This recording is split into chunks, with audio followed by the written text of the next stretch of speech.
सोने यानी गोल्ड का शुमार दुनिया की कीमती तरीन धातों में होता है। सोने के जेवरात, बर्तन और कुछ लोग तो गोल्ड से बने कपड़े भी पहनते हैं और बाज अपने जुनून में इस कदर आगे चले जाते हैं कि सोने का वर्क चढ़ी कारें और हवाई जहाज भी ऑन करते हैं। जमाना कदीम ही से दुनिया में बेहद कीमती चीजों में सबसे ज्यादा अहमियत का हामिल गोल्ड रहा है और ये ट्रेंड आज भी नहीं बदला है। लोग तो छोड़िए, बड़े बड़े कंट्रीज भी अपनी दौलत को सिक्योर करने के लिए गोल्ड स्टॉक करते हैं। लेकिन दोस्तों, क्या आप जानते हैं कि सोना जमीन के अंदर बनता कैसे है और उसे निकाला कैसे जाता है? पाकिस्तान के किन किन मकामात से गोल्ड निकाला जाता है और दुनिया में इस वक्त टोटल गोल्ड कितना मौजूद है? तो वॉइस डेली की ये वीडियो आखिर तक जरूर देखिएगा, क्योंकि इन तमाम सवालों के जवाब आपको आज की वीडियो में मिलेंगे। मगर आगे बढ़ने से पहले रेड बटन पर क्लिक करके और बेल आइकॉन को प्रेस करके वॉइस डेली के सब्सक्राइबर जरूर बनिए। दोस्तों, सबसे पहले तो बात करेंगे कि सोना जमीन के अंदर बना किस तरह। आज से कई बिलियन ईयर्स पहले जब हमारी जमीन तश्कील पा रही थी तो इस सैयारे पर शहाब साकिब और पत्थरों की बमबारी की वजह से ये धात भी जमीन पर आई। ये बमबारी 200 मिलियन सालों तक जारी रही और जमीन के बनने के दौरान पिघला हुआ लावा जमीन के मरकज में धंस गया, जिससे जमीन का कोर बना और बहुत सी धातें जमीन में रह गईं। दूसरे सैयारों से आने वाली ये धातें बेहद कीमती थीं। इनमें गोल्ड और प्लैटिनम भी था, जिनका कुल वजन अरबों टन था। क्योंकि ये तमाम कीमती मेटल जमीन के कोर में पड़ी हुई थी, चुनाचे करोड़ों साल तक ये खजाना इंसानों की पहुंच से दूर ही पड़ा रहा। लेकिन पिछली सदी में इन कीमती धातुओं खुसूसन गोल्ड को निकालने का अमल टेक्नोलॉजी के एडवांसमेंट के साथ ही शुरू हुआ। तो चलिए जानते हैं कि जमीन के अंदर से सोना तलाश किया कैसे जाता है। तो दोस्तों, ये काम भी बिल्कुल तेल और गैस के जखायर का पता लगाने वाली टेक्नोलॉजी के जरिए ही होता है। इस टेक्नोलॉजी को ground print reading radar, in short GPR कहा जाता है। GPR उस इलाके की खुसूसियात को रिकॉर्ड करता है जिसकी बिना पर पता चलता है कि इस जमीन में कौन कौन सी धातें मौजूद हैं। ये अंदाजा लगाने के बाद इस काम के लिए जमीन के अंदर ड्रिलिंग करके थोड़ी थोड़ी मिट्टी निकालकर उसे टेस्ट किया जाता है, जिससे मालूमात कंफर्म हो जाती हैं। इसके अलावा अंडरग्राउंड गोल्ड, सिल्वर और कॉपर के जखायर तलाश करने के लिए VLF टेक्नोलॉजी भी इस्तेमाल की जाती है। इसके लिए जमीन के अंदर लहरें भेजी जाती हैं और जब इन लहरों से कोई धात मिलती है तो इसमें गूंज पैदा होती है और इसी से माहिरीन अंदाजा लगाते हैं कि इस जमीन के अंदर कुछ है भी या नहीं। लेकिन दोस्तों, ऐसा हरगिज नहीं है कि हर कोई मुंह उठाकर इस टेक्नोलॉजी की मदद से सोने की तलाश के लिए निकल खड़ा हो, बल्कि ये काम गवर्नमेंट की इजाजत से ही होता है। और इस तरह का काम जियोलॉजिकल सर्वे ऑफ पाकिस्तान की टीम ही करने की मजाज है, जिन्होंने तकरीबन पाकिस्तान के 50% हिस्से को सर्वे कर लिया हुआ है और उन्हें बहुत कुछ मिला भी है। व्यूअर्स, जब ये जियोलॉजिकल सर्वे की टीम कंफर्म कर देती है कि इस जमीन के नीचे गोल्ड के जखायर मौजूद हैं, तो फिर इसे जमीन से निकालने का अमल शुरू होता है। अंडरग्राउंड गोल्ड को निकालने के लिए धमाके करके चट्टानों को तोड़ा जाता है और किस चट्टान को तोड़ना है इसका फैसला भी जियोलॉजिस्ट करते हैं। अब दोस्तों, अगर आप ये सोच रहे हैं कि खुदाई करने के बाद गोल्ड के बड़े बड़े ब्लॉक्स मिल जाते हैं, तो ऐसा हरगिज नहीं है।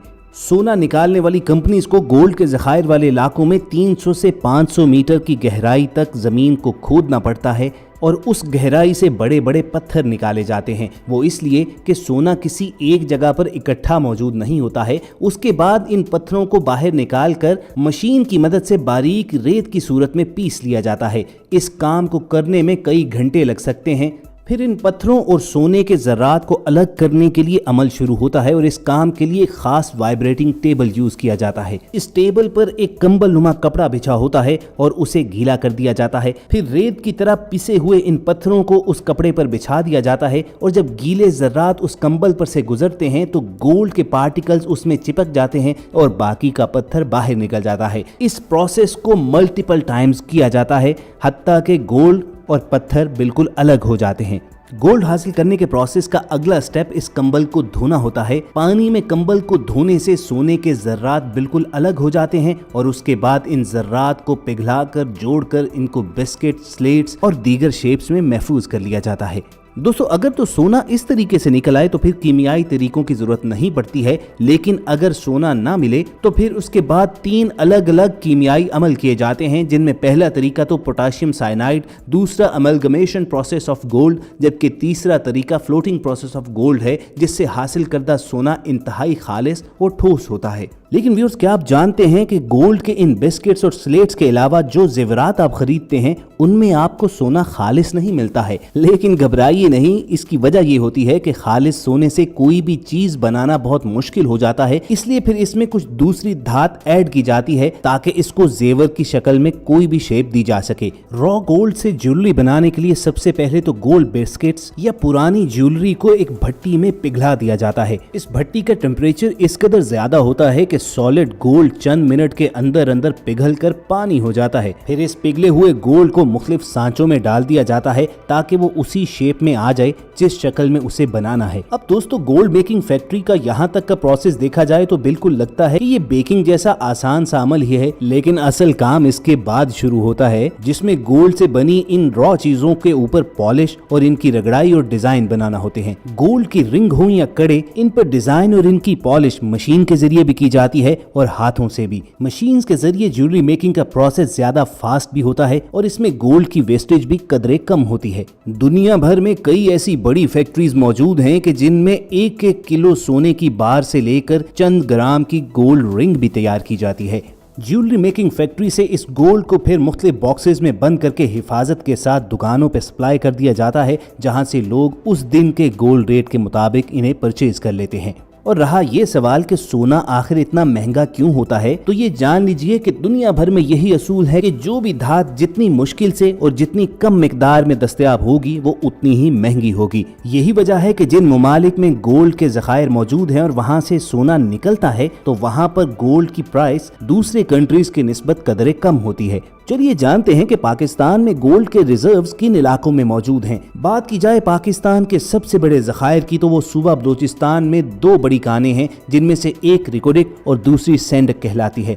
जियोलॉजिकल सर्वेस के मुताबिक रिकोडिक कान में इतना गोल्ड मौजूद है कि हम आसानी से 56 टन गोल्ड रोजाना भी निकाल सकते हैं, लेकिन हम चूंकि टेक्नोलॉजी के मामले में खासे पीछे हैं, चुनाचे बलूचिस्तान से गोल्ड निकालने का प्रोसेस अभी शुरू ही नहीं हो सका। और जिस दिन हम इसमें कामयाब हो गए तो मान लीजिए कि कर्ज उतारना तो छोड़िए एक तरफ, पाकिस्तान दूसरे ममालिक को कर्ज देने की पोजीशन में आ जाएगा। मगर फिलहाल पाकिस्तान चूंकि गोल्ड इंपोर्ट करता है, चुनाचे हमारे मुल्क में गोल्ड के ज़खायर भी कम हैं और यहाँ पर सोना भी काफी महंगा है। दोस्तों, क्या आप जानते हैं कि इस दुनिया में अमेरिका वो मुल्क है कि जिसने गोल्ड की सबसे बड़ी मिकदार स्टॉक की हुई है। अमेरिका के सेंट्रल बैंक में गोल्ड के रिजर्व्स तकरीबन 8000 टन के करीब हैं, जो कि दूसरे नंबर पर आने वाले मुल्क जर्मनी से तकरीबन 2 गुना ज्यादा है। अमेरिका को देखते देखते दूसरे ममालिक ने भी गोल्ड की अहमियत समझ ली है। चुनाचे चाइना के सेंट्रल बैंक में भी 2000 टन तक गोल्ड के जखीरे मौजूद हैं। तो दोस्तों, ये थी गोल्ड पर वॉइस डेली की एक डिटेल रिपोर्ट। अगर आपको हमारी मेहनत अच्छी लगी हो तो इस वीडियो को लाइक करके फेसबुक और व्हाट्सएप के जरिए दोस्तों के साथ शेयर भी कीजिए,